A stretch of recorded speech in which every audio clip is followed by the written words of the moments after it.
Mahindra Scorpio. कौन नहीं जानता इस गाड़ी को और कौन पसंद नहीं करता इस गाड़ी को। शायद ही कोई ऐसा होगा जो अपनी ज़िंदगी में इस गाड़ी में बैठा ही नहीं होगा। शायद ही कोई ऐसा होगा जो बोलता दिखेगा कि स्कॉर्पियो उसे अच्छी नहीं लगती। इस तरह से ये गाड़ी हम इंडियन से अटैच्ड है। लेकिन फिर भी मैं दावे के साथ कह सकता हूँ कि इस वीडियो में जो बातें मैं आपको बताने वाला हूँ वो आपको पता नहीं होगी।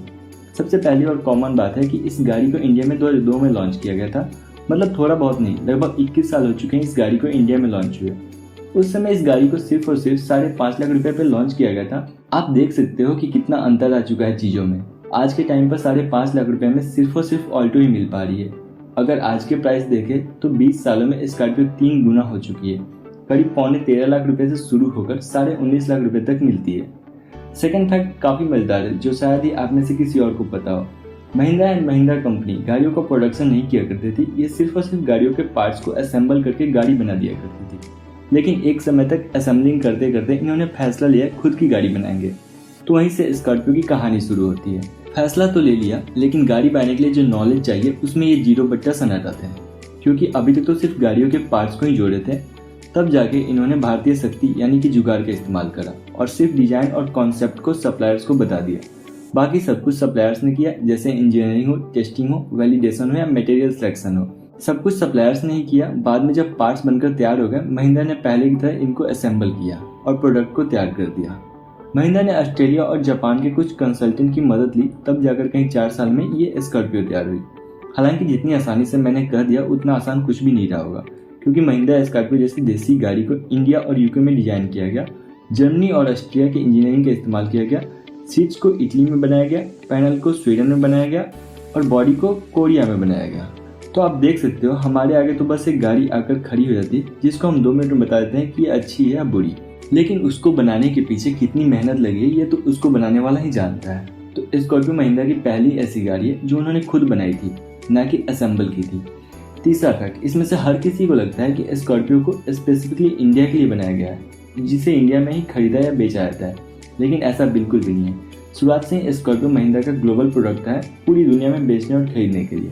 महिंद्रा इस गाड़ी को लैटिन अमेरिका और साउथ अफ्रीका में भी बेचता है।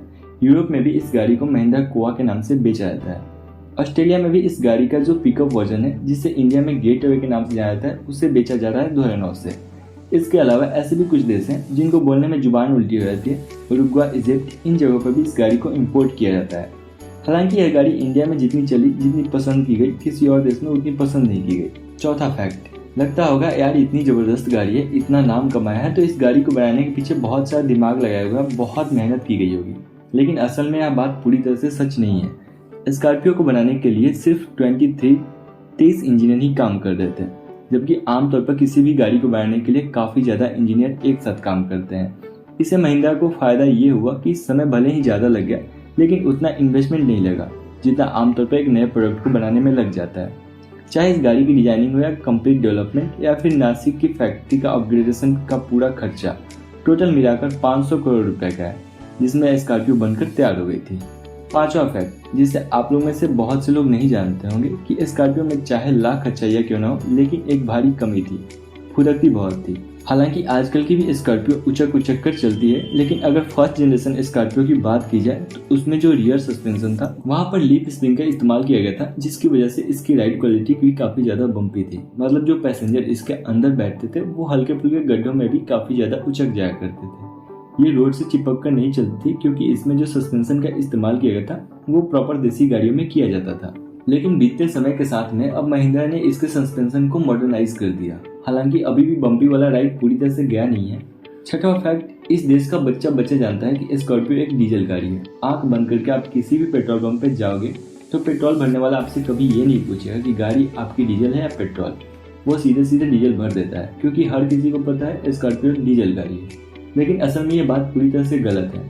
फैक्ट ये है कि इस गाड़ी में पेट्रोल इंजन भी आया करता था, और वो भी रेनो वालों का। इसमें पेट्रोल इंजन मिला करता था 2 लीटर का, जो 116 bhp की पावर जनरेट करता था और 187 Nm का मैक्स टॉर्क जनरेट करता था। लेकिन पेट्रोल इंजन में माइलेज काफ़ी खराब होने की वजह से लोगों ने इस गाड़ी को रिस्पॉन्स नहीं दिया, और समय के साथ महिंद्रा ने इसे डिसकंटिन्यू कर दिया। और यही वजह है कि इस गाड़ी की पहचान सिर्फ डीजल इंजन के तौर पर ही बन के रहेगी। सातवां फैक्ट शायद ही आप लोग में से किसी को पता हो कि महिंद्रा ऑफिशियली अपनी गाड़ी को मॉडिफाई करके कस्टमर को देता है उनकी डिमांड पर। और इसके लिए उन्होंने एक अलग से डिपार्टमेंट महिंद्रा कस्टमाइजेशन बनाया हुआ भी है। खास बात यह है कि स्कॉर्पियो पहली ऐसी गाड़ी है जिसे महिंद्रा ने कस्टमर को कस्टमाइज करके ऑफर किया था। हालांकि ये कस्टमाइजेशन वाला कॉन्सेप्ट उनका चला नहीं, और अब अगर आप आकर इनके ऑफिशियल वेबसाइट पर देखोगे तो वो खुलती ही 15 से 20 मिनट में है। 8वां फैक्ट, स्कॉर्पियो लोगों को ऐसे ही पसंद नहीं है। 8 लाख से ज़्यादा स्कॉर्पियो इंडिया में ऐसे ही नहीं बिकी। ये गाड़ी उन कुछ एसयूवी में से एक है जो इंडिया में एसयूवी का कल्चर लाया। इतना ही नहीं, कई सारी नई ट्रेंड्स स्कॉर्पियो ने सेट करे, जैसे कि 2007 के पहले तक किसी भी एसयूवी को एक रफ एंड टफ गाड़ी के लिए पहचाना जाता था, ना कि कंफर्ट एंड कन्वीनियंस फीचर्स के लिए। 2007 से महिंद्रा ने नई कंफर्ट एंड कन्वीनियंस वाली फीचर्स को ऐड करके एसयूवी की परिभाषा को बदल दिया। तो अब लोगों को रफ एंड टफ के साथ फीचर्स मिलने लगी थी, तो बिक्री में एक और 4 चांद लग गया। 2008 में बजट एसयूवी में से स्कॉर्पियो पहली ऐसी एसयूवी थी जिसके डीजल इंजन में ऑटोमेटिक ट्रांसमिशन भी मिलने लगा। इसके अलावा 2008 में महिंद्रा इस गाड़ी में माइल्ड हाइब्रिड टेक्नोलॉजी मतलब आइडल स्टार्ट स्टॉप टेक्नोलॉजी भी देने लगी, जिसकी मदद से इसके माइलेज में भी थोड़ा इम्प्रूवमेंट देखने को मिला।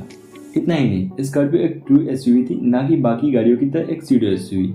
बाकी इस गाड़ी में 4x2 के साथ 4x4 का भी ऑप्शन मिला करता था, तो ये गाड़ी सिर्फ देखने में ही अच्छी नहीं बल्कि अच्छी पैकेज के साथ भी आती थी। तो ये थे स्कॉर्पियो के बारे में ऐसे कुछ फैक्ट्स जो शायद आप लोग अभी तक नहीं जानते होंगे। और सबसे इम्पोर्टेंट बात, आपने अभी तक मेरा चैनल सब्सक्राइब नहीं किया है तो प्लीज़ मेरी मेहनत को सपोर्ट करने के लिए सब्सक्राइब और कमेंट जरूर कीजिएगा।